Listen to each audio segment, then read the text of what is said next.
Joel Baird, the General Manager of Missoula Community Access Television, inviting you to another edition of What's Up, Missoula. Today we're going to visit with Cindy Hodgkiss, who is the lead infectious nurse at the Missoula City County Health Department. Cindy, thanks so much for coming. Yeah, thanks for having me. Okay, so we're here, for a sad reason, that there is a kind of pertussis or whooping cough outbreak in the area. So far today, it's May 29th, it's Wednesday, there's 11 cases in Missoula County? Yes, there's 11 cases. Our cases are ranging in age from infants all the way through adults. Right. We have some who are vaccinated and some who are not vaccinated, so it's kind of a mix of, the general population. Of the people that have been vaccinated, some of them have contracted the pertussis anyway. Mm-hmm. And for the younger children, right, they're the most at risk. Yeah, what we are most concerned about is that infants and babies are too young to be fully vaccinated until they're about 15 to 18 months old. Okay. And so their body doesn't have that protective immune response until they've gone through at least 3 shots, or 3 of their primary series of shots. And 4 gives them a little bit better. And in order for them to get through that many series of shots, they need to be about 15 to 18 months old. Yeah. And they have the most severe disease from contracting pertussis. A lot of times they will end up in the hospital. They have trouble breathing.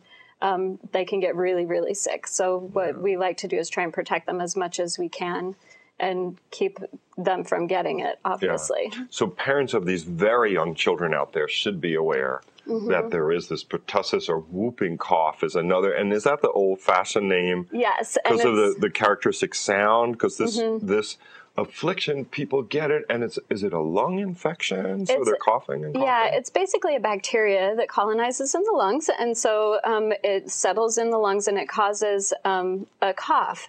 And it starts off like a runny nose, kind of like having a cold. You get a runny nose, you might feel a little under the weather, you might have just a little low-grade fever, and then it progresses into a cough. And the cough might start off as not very much of a cough, and as the time goes on, it continues and progressively gets worse and worse until sometimes people will cough until they're completely out of air in their lungs. And so then whenever they cough out all that air and they go to take their next breath in, then it causes that whooping sound, which is where it gets the name whooping cough. Yeah. That's kind of grim. I remember it, of course, from Anne of Green Gables, because Anne gets in trouble with the neighbor, and then she goes and saves the children because she knows what to do. But so we're having this show because we want to make sure people out there know about it, particularly parents with young children. And here's the number to call, 258-3896. That will connect you with Missoula City County Health. Does that go to a particular department so they know who they're calling? Yes, that actually goes directly to our office in the infectious disease department, and you can speak with an infectious disease nurse and they'll help answer any questions that you might have. Right, and I think that falls under the category, what do I do if I think my child has it? And it can be treated. Yes. So if you think that your child has it, and what we're watching for is anyone with a cough that is persistent, which means that it's lasting for more than 1 week and consistently getting worse, or if you think that your child's been exposed to it and has now started coughing, then we're encouraging people to contact their healthcare provider to be evaluated. The healthcare provider will do a test to see if it is pertussis, and then they put them on a round of antibiotics. Typically, it's Zithromex, which is a 5-day course. Oh, yeah. It's a pretty easy antibiotic for most people to take, and after 5 days of taking it, you're no longer contagious, and you feel a lot better. Sometimes the cough can hang on even after the antibiotics, but it definitely helps. Is this what is called a productive cough? I mean, just so people know.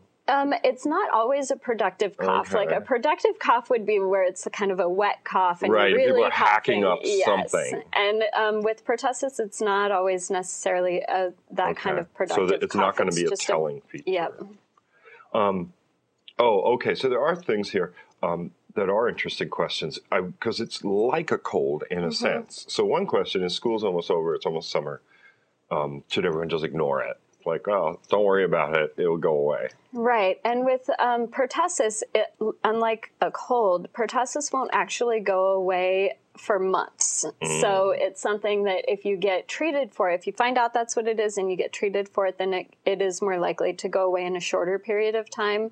However, if you are coughing and coughing for weeks, and then you don't ever end up going into the doctor. It's what used to be called the 100-day cough. Oh, no. Because it can like literally last for months. Oh, gosh. And so if the person ignores it, gets antibiotic, will that speed their recovery? Yes. Or it still will? It can speed the recovery. Sometimes it can still last for a while. It just depends on how susceptible you are to it, but it can definitely help the recovery if you get on antibiotics. And it keeps you from being contagious. Getting on antibiotics for 5 days keeps you from getting contagious, so then we can shelter those little babies who have no protective mechanisms to keep them from getting really sick from it. Right. And then before we started recording, you were mentioning stuff about how, and I guess this is maybe more particular to schools, because we've noticed that some school-age kids have gotten it, and that's a big concern. If people were to gauge the communicability or the exposure, you were saying something like a cumulative hour with the person infected. What we consider a close contact to someone with pertussis is if you spend a cumulative hour within 3 feet of that person. So if you are sitting next to someone in class every day, or you ride in a car with somebody from, say Missoula to Kalispell, or you're in an enclosed space for more than an hour with a person who has pertussis, then that would definitely put you at risk of contracting it. Right. And what we do at the health department is that we talk to people who are diagnosed with pertussis, and we try and determine all of the people who they have been around during the time that they were infectious or able to transmit the bacteria. And then we call those people and say, you really need to get treated preventatively. Because if the incubation period is anywhere from 1 to 3 weeks, so that means that the bacteria is basically brewing in your lungs for anywhere from 1 to 3 weeks before you start having symptoms. And as long as you're not having symptoms, you can't transmit it to someone else. And so if we can get it treated before you start having symptoms, then it kind of stops it in its tracks, and it keeps it from spreading, even farther. Right. So, and I mean, part of the function of the health department is to monitor and try to actively contain infectious disease, for instance, your division. And I know we've got a website picture, and could they just Google, here's a good, on the website you can get more information, the do's and don'ts from the Missoula City County Health Department. They could Google pertussis. It's a weird word, Pertussis. And the old-fashioned thing that people could remember is the whooping cough. What about the vaccination? I mean, we do hear, the average citizen hears now and again, right, of an anti-vaccine culture almost, right? And people are saying, oh, my child got Asperger's from vaccines in the early 90s. And people say, no, that couldn't possibly be. And then they're like, oh, yes. And so there seems to be that out there. Hopefully people are not going to apply that to this disease, pertussis, and say, oh, no, I don't trust any vaccine. But there are probably some that do. Right. So what do you say to them, or the people that hear this and wonder, is my neighbor, right about all vaccines are bad or whatever? So there have been a lot of studies to try and figure out if there is some relationship between vaccinations and different side effects or consequences that have been, rumored to be associated with vaccines. Through that process, they have done different things with vaccines, like removing certain chemicals that were, like chemicals that would keep them clean and, that sort of stuff, and putting them into individual vials instead in order to kind of reduce the chance that could be it. And then the incidence of those sorts of things like Asperger's just continues to be, in existence and the same. And so they're thinking that, they've pretty much ruled out that was what would cause those sorts of things. So the vaccines are very safe. And, even though no vaccine is 100% effective, and I know that that's been a big question that we get, is that, well, my child was vaccinated, how could they still be at risk? With the pertussis vaccine in particular, the effective, how effective it is about 80 to 85%. Like I said, no vaccine is 100% effective, and it's most effective within a few years after you get the vaccine. But as the years go on, your immunity begins to wane.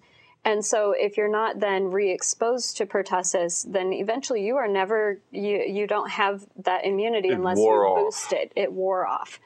And so there is a booster out now that came out in 2006, and it's recommended for, in addition to the primary series. So the primary series is a set of shots that you get whenever you're really little. Set of shots. Yes, the sets of shots that you get when you're really little is your primary series. So those are the ones that babies get at 2, 4, 6 months, and again at a year. I mean, does every child get it? Like you got a polio, like you got, I probably got it, you probably got it. Yep. Okay. And so in addition to that, those baby shots that kids get, there's now a booster shot that's available for teenagers and adults. It's called the Tdap. It's tetanus, diphtheria, and pertussis, all in one shot.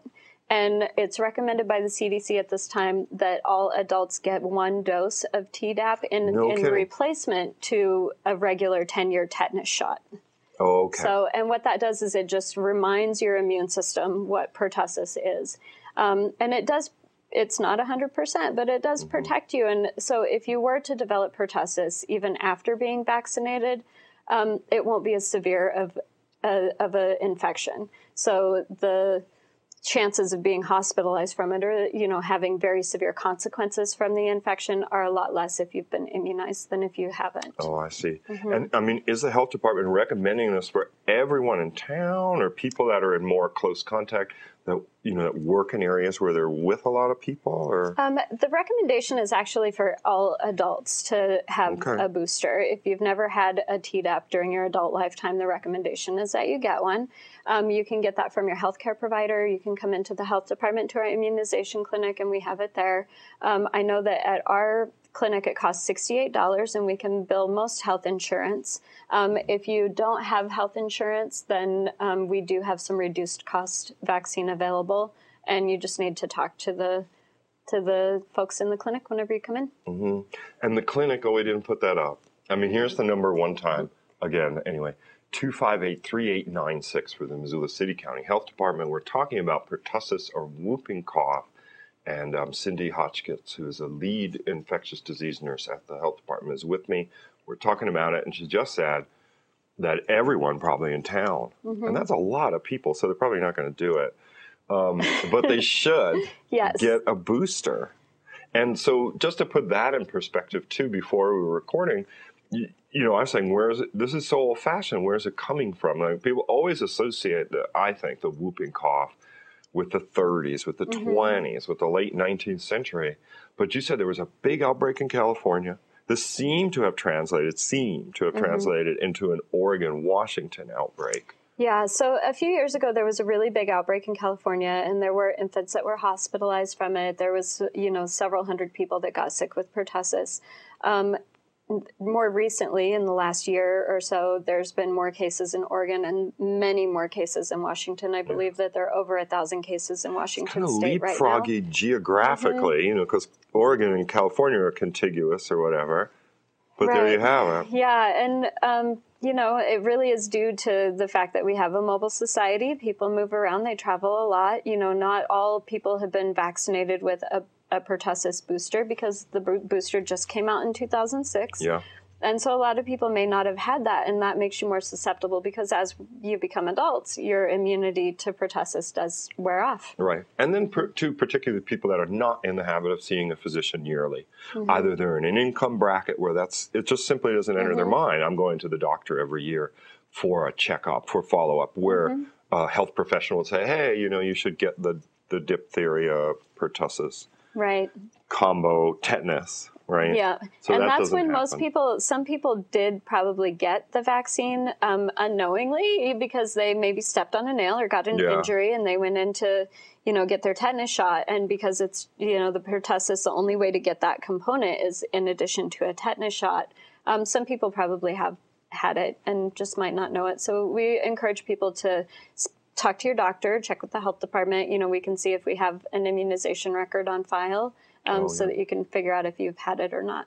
And this is all, I mean, a lot of it, of course you want to protect everybody's health.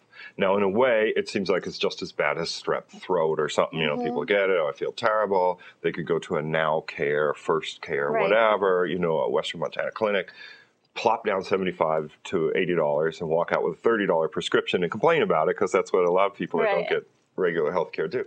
But the difference is this is really threatening to infants. Right. In a way that strep throat is a bad analogy, because it's not as threatening to infants. Right. Yeah, infants and people who have underlying respiratory disease, so people who have asthma or COPD or heavy smokers, compromised immune systems, it's going to affect them a lot more heavily than it is the general healthy population. And it is very, very dangerous for infants and pregnant women to contract pertussis. And so we want to make sure that we're cocooning them and protecting those babies to make sure that they don't get it. Right. And so really, if you guys are watching this and you're taking it seriously in response, it's kind of an altruistic thing that you would be doing to check on your own status and then try to do something about it. Which is we're just saying try to be good. I guess I would too. I don't want to do it. See, so maybe I'll do it. And we have had a great response from the Missoula community. We've had a few hundred close contacts to the cases that we've had, and people have been very great in responding and, really been patient with us, and as far as getting in with their doctor and getting treated. Great. And the medical community has really been cooperating. Yeah, because you guys are being very proactive, too. It's not like you're just saying, oh, come on in, everybody, and expect that they're going to. Right. When cases are reported, you try to find out the circle of association in that case, and there's only been 11, but that's still probably 11 people could generate 1,000 to 2,000 contacts in town. Right. And right now, I can tell you that with our first 10 cases, we had 444 contacts to our first 10 cases. Yeah. And they weren't even popular people. Probably, right? And people have been, those contacts have been so great about cooperating with us. And, we call them to follow up and make sure that they made it into the doctor and were able to get treated. And the healthcare providers have been, very wonderful in, helping us to keep this under control. And let's remind the people they didn't publish a list of the people, right? It was all voluntary, and the health department's not saying these people have pertussis, these people have had contact with them. It's all very confidential, discreet, et cetera, et cetera. And then once again, we're just reminding people, the attempt to control this is to protect the health of the whole town, but especially little infant kids that could die from it. Yep. And pregnant moms as well. Well, should we add anything? Do we have any more time? We've been chatting away. We have 8 minutes. You probably don't want to take 8 minutes, but anything that we didn't cover on our sheets? Anybody has any questions, they can definitely call us at the health department. We're happy to answer questions for you. A lot of times you can call your healthcare provider. If you feel like you have been exposed or, you are feeling sick and you're coughing, definitely call your healthcare provider. You can also go into one of our walk-in clinics in town and be evaluated to determine if what you have is pertussis. And it is treatable. It's not something that, you live with forever. It's definitely treatable. All right. Well, Cindy, thank you so much for coming over. Yeah, thanks for having me. Oh, you're most welcome. And thank you for watching this edition of What's Up Missoula. If you know of a group you want to see on this program, give us a call at MCAT. The number is 542-6228. For MCAT, I'm Joel Baird. Thanks for watching.